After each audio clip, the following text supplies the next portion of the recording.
Update 1. After my husband's funeral, when I came back home, I found that the house keys weren't working. Suddenly, I saw my in-laws moving in with all their belongings. My mother-in-law announced, "My son made this house, so this house and all his belongings are ours now. You can leave." I couldn't help but laugh, because my husband was prepared for this, and he decided to give everything to someone they didn't expect. "Excuse me," I managed to say. "Oh, don't look so shocked," Maria continued. "Your father isn't well. He's not a whole person anymore, is he? He doesn't need all this luxury. A nursing home would be more than enough for someone in his condition." Before I could respond, Maria marched out to the patio where Dad was talking with some guests. To my horror, she grabbed the handles of his wheelchair and started pushing him toward the driveway. "Maria," I shouted, running after her. "What are you doing? If he won't go to a nursing home, he can stay outside," she sneered. "That's what you wanted, isn't it? For him to be outdoors." I was shaking with rage and disbelief. Thankfully, Paul heard the commotion and came running. His face turned red with anger when he saw what his mother was doing. "Mom," he yelled, "what the hell are you doing? Let go of Larry's chair right now." Maria looked shocked by Paul's tone, but honey, I don't want to hear it, Paul cut her off. "You and Olivia need to leave now." After they left, Paul apologized over and over to Dad and me. "I'm so sorry," he said, his voice breaking.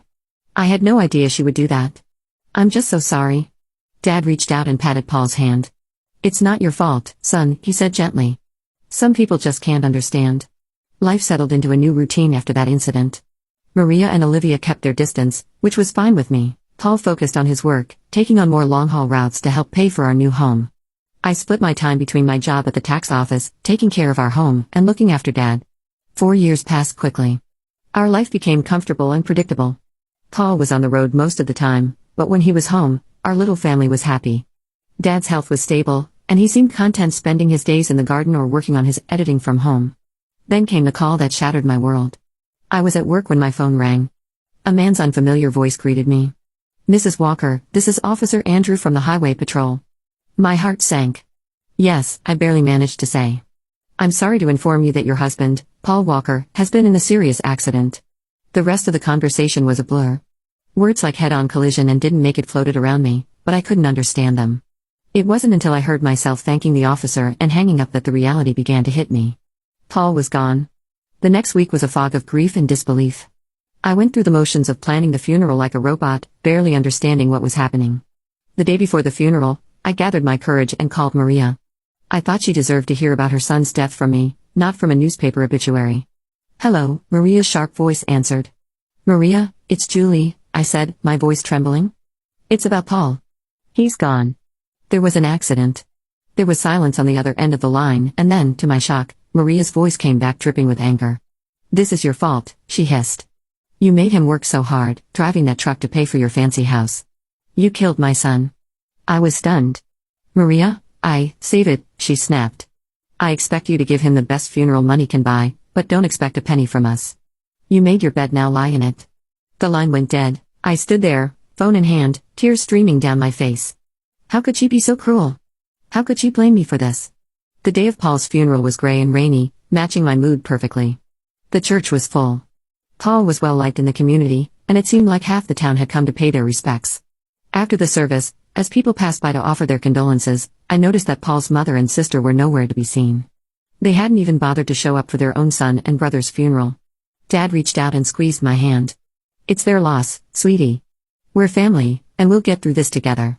As we pulled into our driveway, something seemed off. The lights were on in the house, which was strange because I was sure I had turned everything off before we left. "Did you leave any lights on, Dad?" I asked, frowning. He shook his head. "No, I don't think so." As we got closer, I noticed movement inside the house. My heart started pounding. Were we being robbed on the day of Paul's funeral? I quickly helped Dad out of the car and into his wheelchair, my mind racing. Should I call the police? But as we approached the front door, I heard familiar voices inside. A chill ran down my spine as I recognized them. I pushed open the door to find Maria and Olivia in our living room, surrounded by boxes and pieces of furniture. "What the hell is going on here?" I demanded, my grief momentarily forgotten in the face of this outrageous intrusion. Maria turned to me, her face a mask of fake sympathy. "Oh, Julie dear, we're just helping you pack up. After all, you can't possibly afford to keep this place now that Paul is gone." I was speechless. Olivia added, her voice sickeningly sweet, "Don't worry, You can go back to your father's apartment. It's cozy.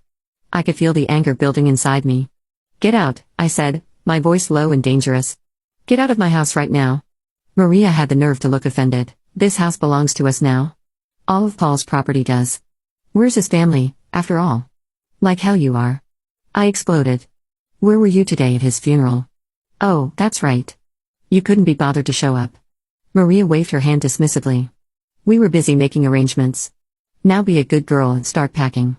We'll meet you out by tomorrow.